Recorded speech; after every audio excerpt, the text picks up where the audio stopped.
Yeah, there's nothing in here. I was like, yeah, maybe, Chris, you could probably do this all. This is a little better than what I got cooking. Yeah, Birds, are you here? Putting on repeat. Also, you know how I asked you the other day if you ever like got into that like online portal thing on Indie Pool? Oh, You should ask Nick for your login. is I it did like that. is it like the Orchard thing? Is that the What? Is that the website where it shows like your stats and stuff? Yeah, it's just Indie Pool. You go to Indie Pool and you go to the distribution part, and then there's like a link that says online sales portal. And you I click think on I that. have, but like a different one. Okay, but I'll do it now. Well, it just like. What 'cause about then like you can, it shows? You can pay yourself from that. Like the money that you've made from Indie Pool, like your 90% or whatever, the money's there. And then it shows you like who's been listening Of course, to your I've stuff. done that every year.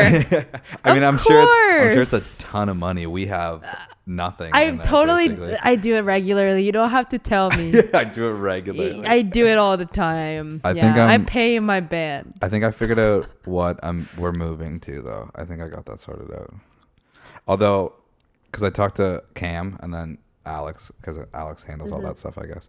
But you know, What the hell? Can he but I handle it think- for me? I think no, it's funny. So like I was looking at CD Baby, and then Cam was like, "We're moving from CD Baby because their help like sucks."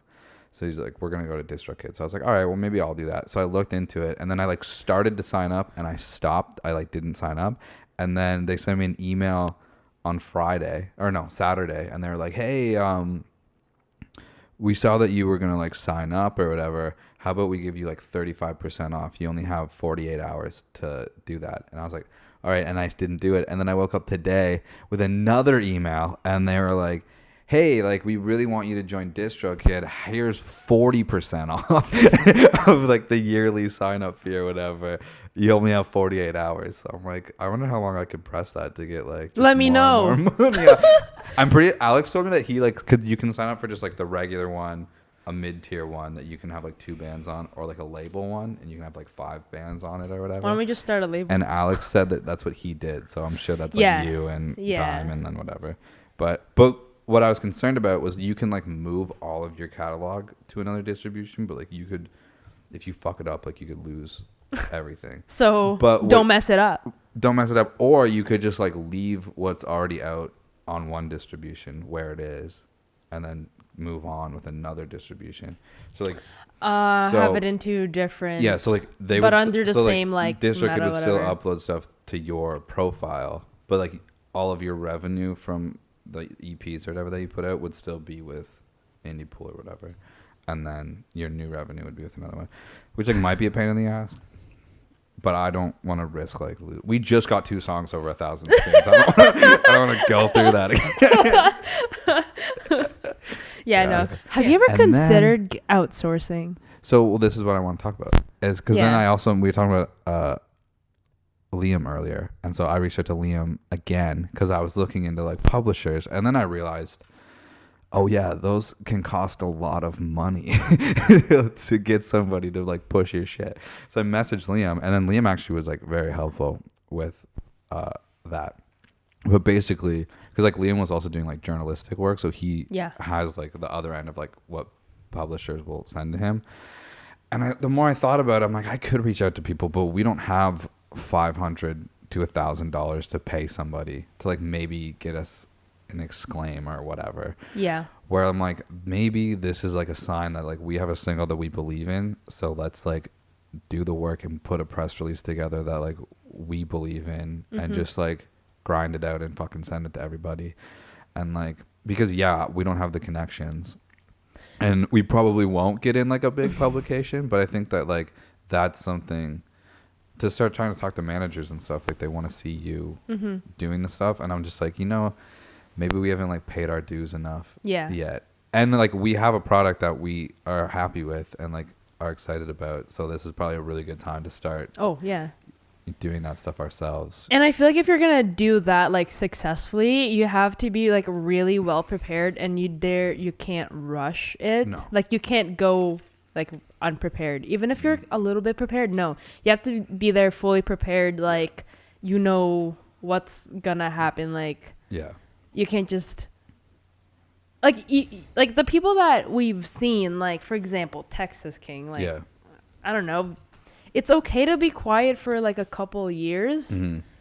Because if you're getting yourself ready and have that year that you're just like hitting it off one after the other, then it's all worth that whole wait. Yeah. Like I don't really know much about Casador, but like last time we played with them was maybe 2018. Mm-hmm. It was like it was like second year or something like that. I don't know. It was like 2018, and that was like the last time I've heard of them. Right. And then the guy from Casador went on the launch. Oh, really? Nick. Okay.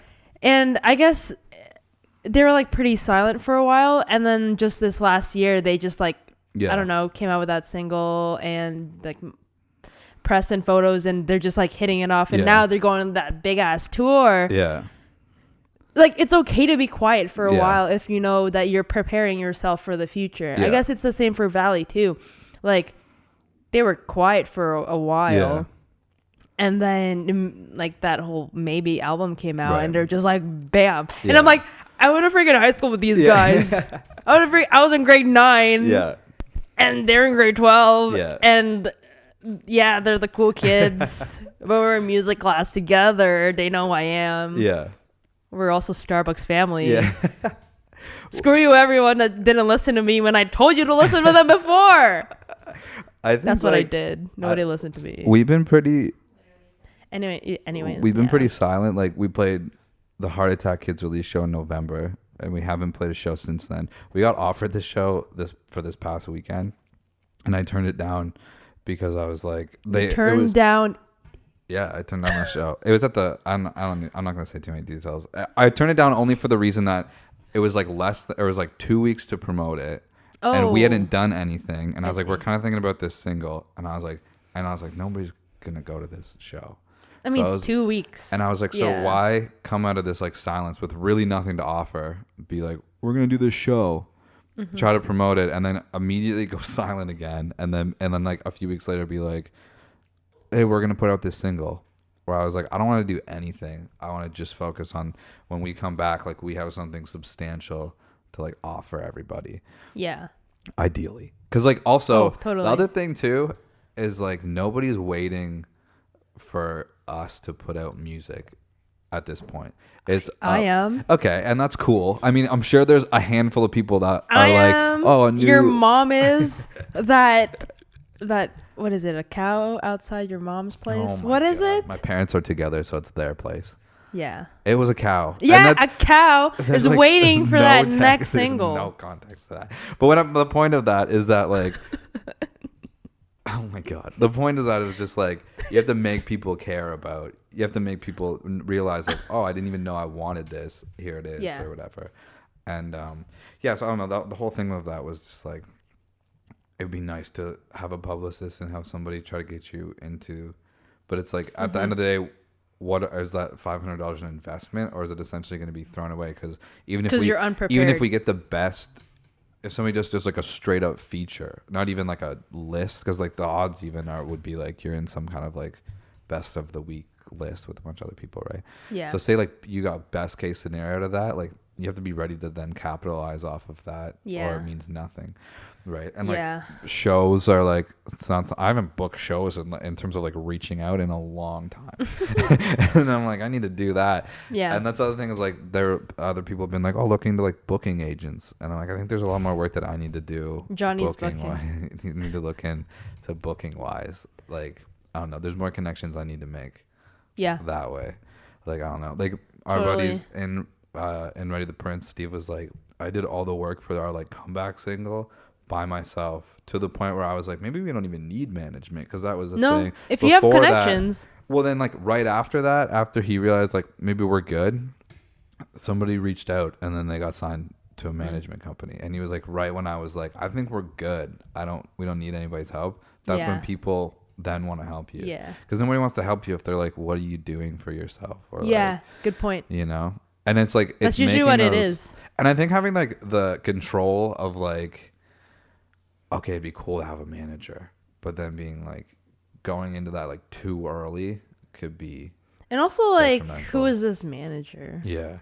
A good point that like Steve had that I do agree with, but I think there's just some more work that we have to do on our own, was that you could reach out to the manager with like, you got your song, your artwork, kind of a plan, and like they're probably going to be like, yeah, we're not interested in signing you, but they might have like we need to see like these things from you, and then there's some like goals to hit. Yeah. So like something I keep just bringing looking up, for direction. yeah, is when I was talking to Crownlands, Kevin told me before they got signed to Feldman, I think it was. Yeah. The guy came out and saw them play, and he was like, you guys are really good, but like sell at the Horseshoe Tavern and then we'll talk. And like that's a lofty goal, but that's a goal to like, okay, how the fuck do we do that? And then they did it, and then they're obviously, the rest is history. They're killing it right now. But yeah, it's just stuff like